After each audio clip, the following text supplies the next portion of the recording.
Hello friends. Well, my name is Sunil Ranjan and I am an English teacher.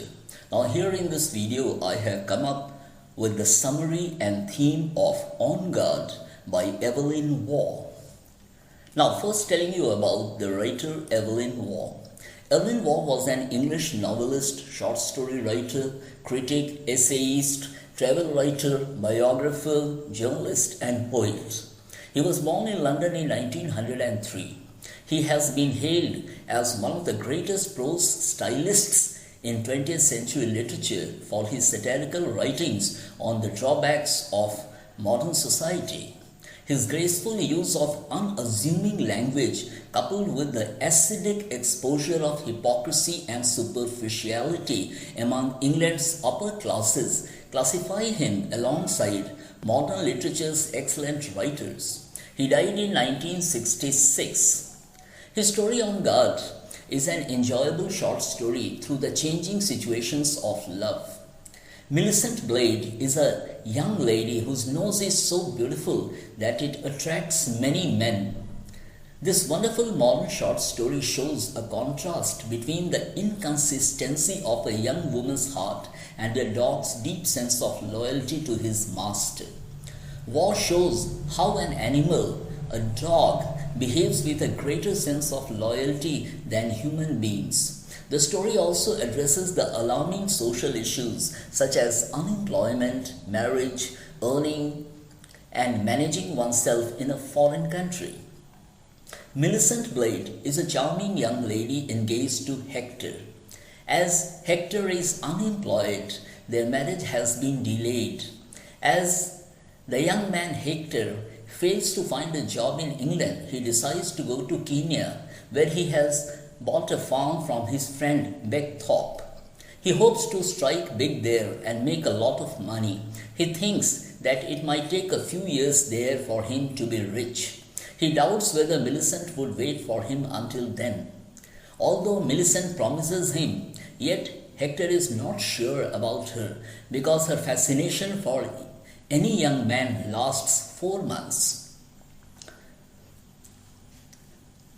Now, Hector talks to his friend Beckthorpe, who has returned from Kenya. He discusses the problem with doubts whether Millicent would remain chaste until he returns from Kenya. Finally, after the conversation with his friend Beckthorpe, Hector decides to leave a dog to guard Millicent in his absence.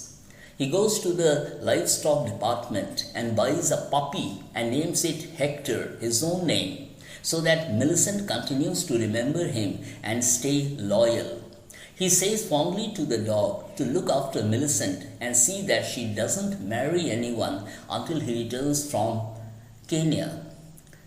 As Millicent gets laid to see him off, Hector gives the puppy to his friend Beckthorpe to deliver him to Millicent. Hector continues to write letters regularly to Millicent from Kenya.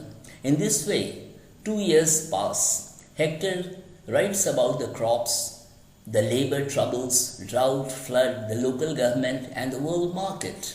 Occasionally, Millicent reads the letters aloud to the dog, but usually she leaves them unread on her breakfast tray.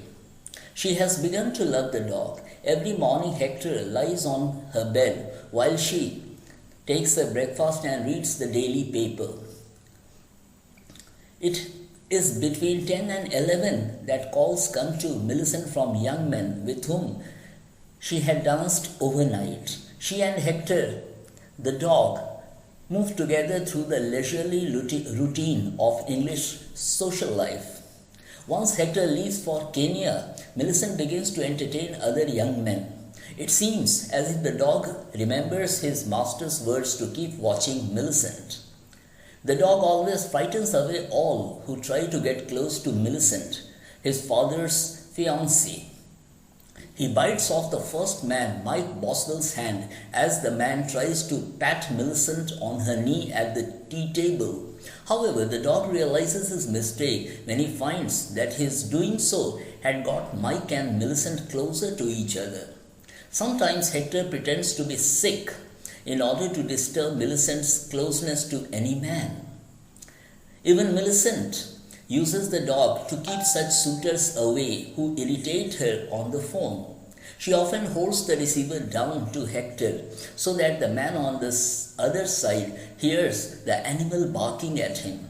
In the third year, Hector's efforts fail when he comes across Major Alexander Dreadnought, a very rich man of 45 and a widower.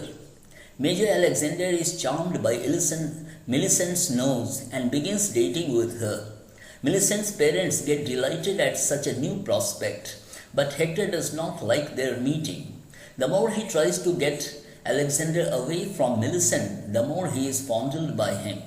Sir Alexander calls him his little rival and even invites the dog with Millicent and her parents to his farmhouse at the weekend party. Once after returning from Alexander's weekend party, when Millicent breaks the news of her engagement to Sir Alexander, Hector becomes restless. He begins to suffer from a conflict of loyalties, whether to be loyal to his master or his mistress. He finally decides to be loyal to the one who had purchased him and not to be to the one who had fed and fondled him. He feels that it was his mistress's nose that had caught Sir Alexander's fascination and attention and was the cause of all the trouble. He decides that her nose must go. As Millicent bends over his basket, the dog bites her nose hard with his sharp little teeth and breaks it. Millicent goes to a plastic surgeon and returns some weeks later without scar or stitch, but she has no more the same nose that turned heads and charmed men. Like all unmarried women, Millicent watches eagerly for the foreign males and continues to live life with her little intelligence. Like all unmarried ladies, she is accompanied to places with her aging lapdog. Now, coming to the theme. Now, the first point of the theme is loyalty at two levels. So, this is the first point. You may remember or you may note it down. So, the first point is loyalty at two levels. Now, in the story, there runs the question of loyalty at two levels. Millicent Blade's loyalty to her fiancé Hector and the dog's loyalty to his master. While the dog remains loyal all through, the lady's loyalty is shaken by money and glamour of rich society of London. Millicent does not mind shifting her loyalty to Sir Alexander, who is much older but maintains an aristocratic lifestyle. Even her parents are happy with their daughter's engagement to the rich man. At another level, the dog remains firmly loyal to his master Hector, who is away and who had given him his name and trusted him. Loyalty of an animal tends to be superior to the one of a human. Now, coming to the next point. The next point is humor. This is point number 2. So, humor. As there is buying of a puppy by Hector, humor begins to show its presence in the story. At places when the story tends to be serious, the movement of the dog has the atmosphere in the story ringing with excitement and fun. Through his movement in the house and the park, Hector often amuses. His behavior with men who try to get close to Millicent often makes one wonder at the sense of loyalty of an animal to his master, and humor runs through the story while all this happens. It is the dog's funny behavior with characters that keeps the story going and makes it an interesting reading. Now the next point is flirtatious lifestyle. Flirtatious,